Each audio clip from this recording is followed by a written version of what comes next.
In the early 17th century, the French philosopher René Descartes presented the world with his influential theory of substance dualism.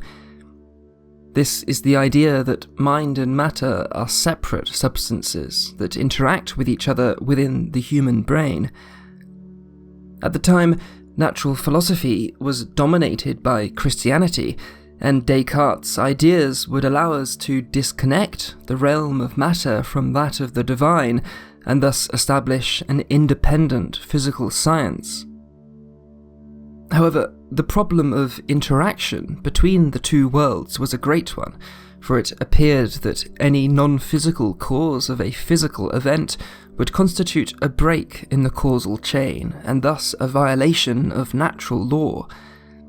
And so, following Descartes, a number of theories emerged that replaced his principle of interaction with one of parallelism, whereby mental and physical events correspond without any causality between them. We find versions of this idea in a number of prominent 17th century philosophers, such as Baruch Spinoza, Nicolas Malebranche, and Gottfried Leibniz. While psychophysical parallelism resolves the major problem with Cartesian dualism, it does not, by itself, explain how this correlation is established. If mind and matter are separate substances, then it seems as though they must operate independently. Nicolas Malebranche addressed this problem by asserting that it is God who causes all events. He causes a person to move their hand in the physical world, and he causes them to have the thought to move their hand in the mental world. This theory wasn't all too satisfying, however, for it deconstructs Descartes' foundation for an independent physical science. That is because if everything is caused by God, then mental events don't have mental causes, and physical events don't have physical causes. Thus enter Baruch Spinoza, who replaced Descartes' substance dualism with a dual-aspect monism. This is the idea that there is ultimately just one kind of stuff, God or nature, but that this substance has two corresponding aspects or attributes. Since mind and matter are merely appearances of a more fundamental, neutral thing, God or nature, they are independent, yet inseparable, like two sides of a single coin. Following Spinoza, Leibniz believed that the universe was created in accordance with a pre-established harmony, whereby everything that happens follows a predetermined path. The domains of mind and matter are like two synchronized clocks. Neither one influences the other, but they nevertheless always tell the same time. 100 years later, Arthur Schopenhauer entered the discussion, claiming that what we call chance is merely the simultaneous occurrence of predetermined events.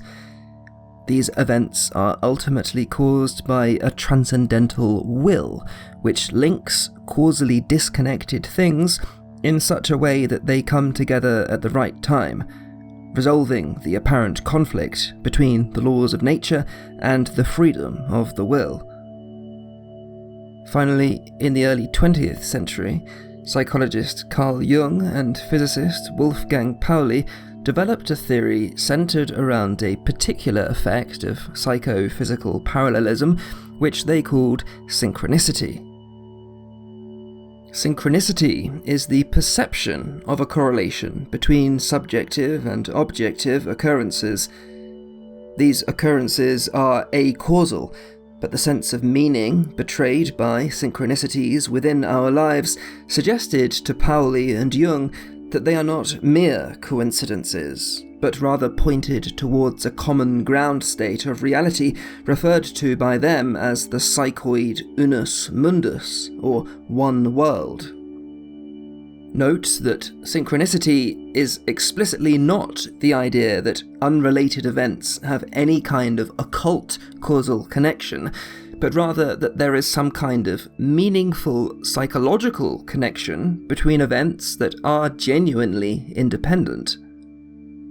Pauli went so far as to take synchronicity to be the psychical equivalent of a phenomenon found in modern physics called quantum entanglement. He posited that the two together provide a model for the relationship between mind and matter in the framework of a dual-aspect monism, much like Spinoza. According to this idea, the wave view of matter would correspond to the unconscious mind, both of which are united in the psychoid or abjective realm, whose nature is unmanifest potential or perhaps even mathematical. Subjective conscious reflection serves as that psychological process which actualizes, makes conscious, the potentialities of unconscious contents. And objective measurement is the corresponding physical process which actualizes, makes material, the potentialities of unobserved quanta. It is in this way that synchronicity and entanglement are artifacts of a prior, unobserved unity. Now, if we could establish that there is a parallelism between our mental and material worlds, then we would have established a truly revolutionary tool for describing elements of the world that are otherwise out of reach. Not all aspects of the physical world may be easily accessible by science, yet those things will have a psychical correlate, which may be easily accessible by psychology. Once we elucidate the full system of correspondences, we shall then be able to understand physics through psychology, and psychology through physics, opening the doors to rich new fields of interdisciplinary sciences.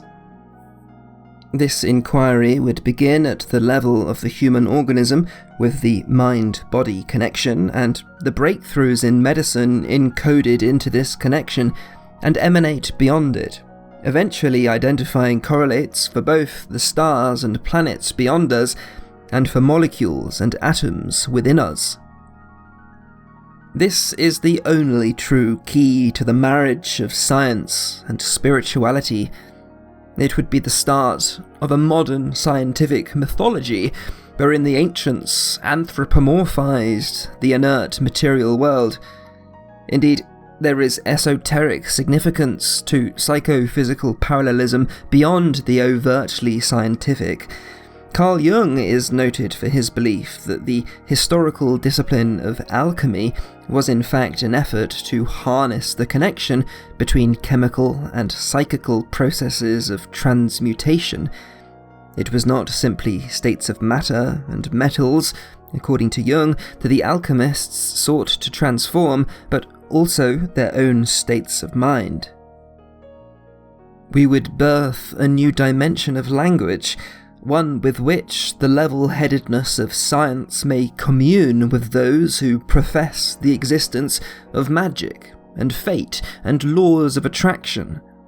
We could maintain that there is no causality involved in these things, that the integrity of science is maintained, while acknowledging that the meaningful coincidences involved in such beliefs are legitimate, and that there is indeed something more going on than chance alone.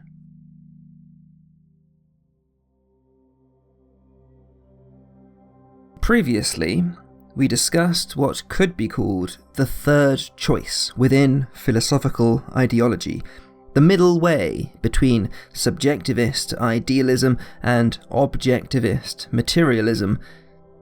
This perspective, the abjectivist perspective, reflects a neutral ground beneath the subject and object, as expressed by Jung and Pauli's psychoid monism. In Paraphilosophy, we understand that all moderate philosophical positions are versions of abjectivism in varying degrees, and in the social sphere, neutral and moderate positions, such as can be found in liberal democracy or in conservatism, are generally preferable to discriminatory extremism, such as anarcho-capitalism or authoritarian socialism.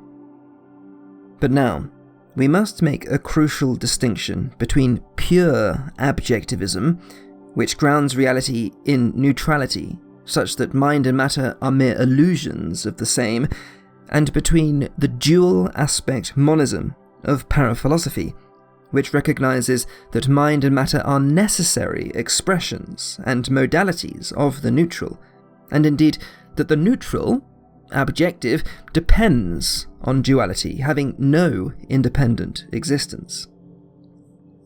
We arrived at this conclusion in the previous video, which I would recommend your viewing following this one, but in essence, the objective can be thought of as a kind of mathematical structure which describes precisely the equal but opposite and interlocking shapes of mind and matter. It is, in a sense, the source code of reality and the substrate of parallelism, synchronicity, and perhaps also entanglement.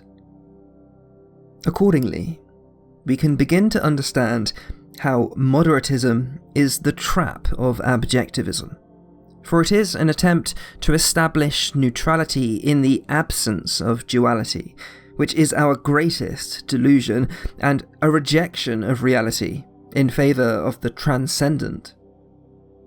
If the objective is necessarily expressed through the modality of duality, then providing a monistic and moderate theory of this very real duality is merely an attempt to reduce the subject and the object to some ethereal something which is totally alien to both logic and experience, as epitomized by Immanuel Kant's transcendentalist theory of the noumenon.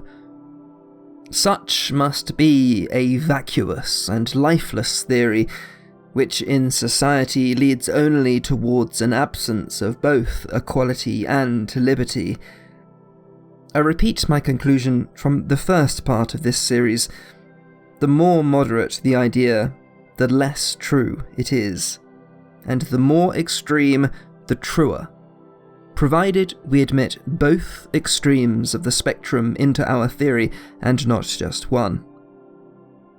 The process by which duality arises as our world has now been articulated by paraphilosophy. Just as a straight line can be agitated to produce a wave with a crest and a trough, the underlying matrix of potential can be agitated to give rise to the positive object and the negative subject. The underlying system is dormant and neutral. It is not a thing in itself. To generate the palpable reality we perceive objectively, it must be compensated by its converse, by the visceral ideality we reflect on subjectively. United, they are nothing, but separated, they are something. However, something does not simply spring up out of nothing. While the relative existence of mind and matter is, in a sense, raised up from the non-existent, in another sense, it is projected outwards from that which exists absolutely. While the objective is neither subjective nor objective, the superjective, which is conscious awareness, and the self is both. It is through an act of sacrifice and of forgetting that the self lends its own reality to the nothing, to birth the compensatory realms of relativity, mind, and matter.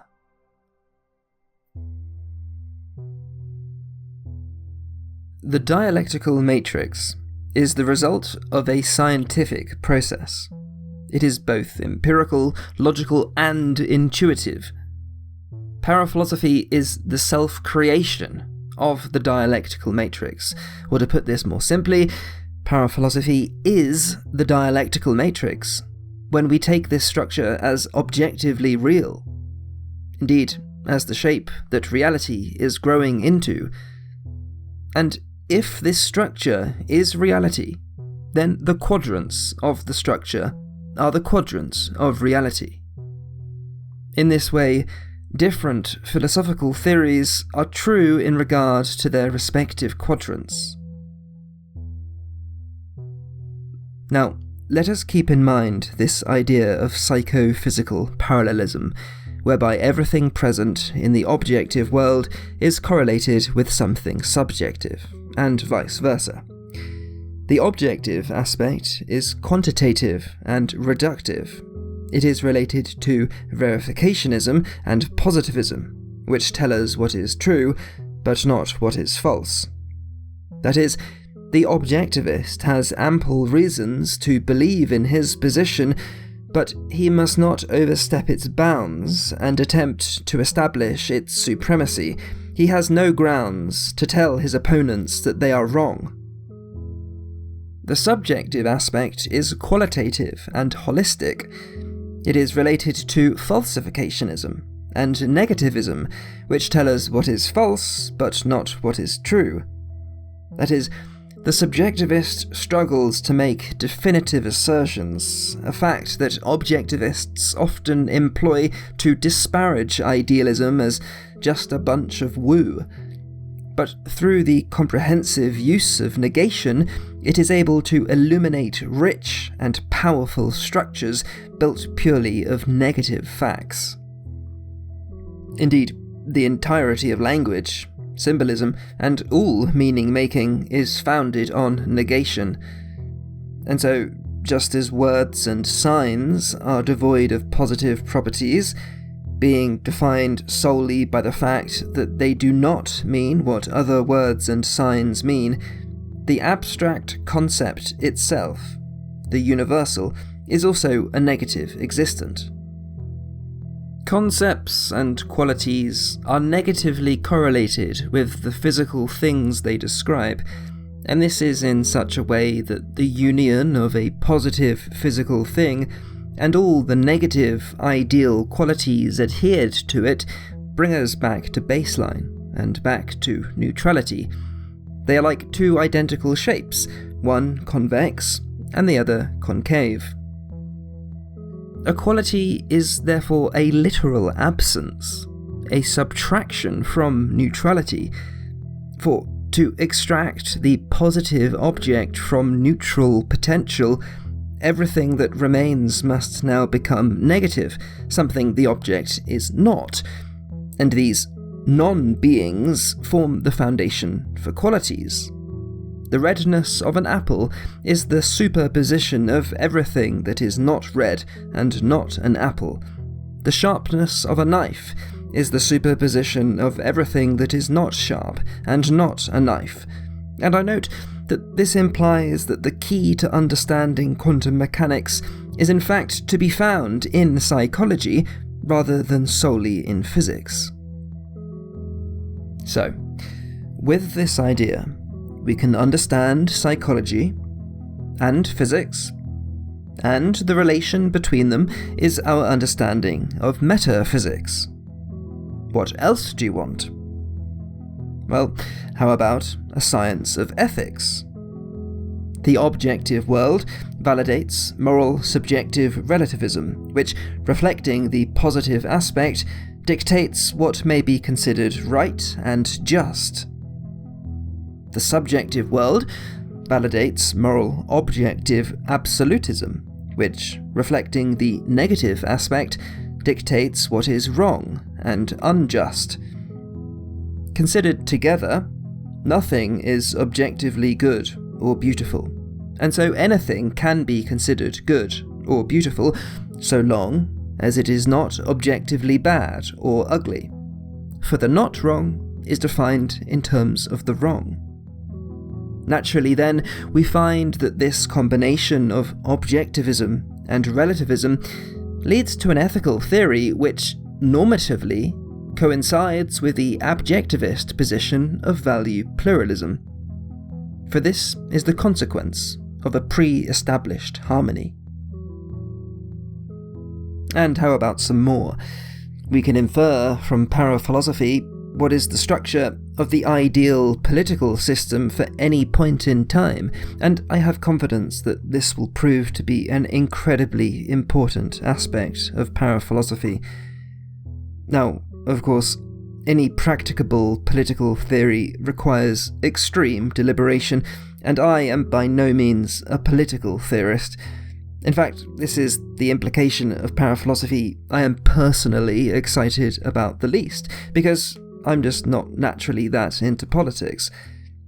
In the following video, therefore, I present not what I want for the world, nor what I believe is possible, but what must be the case, according to paraphilosophy, to allow mankind to reach the next stage in his social and technological evolution.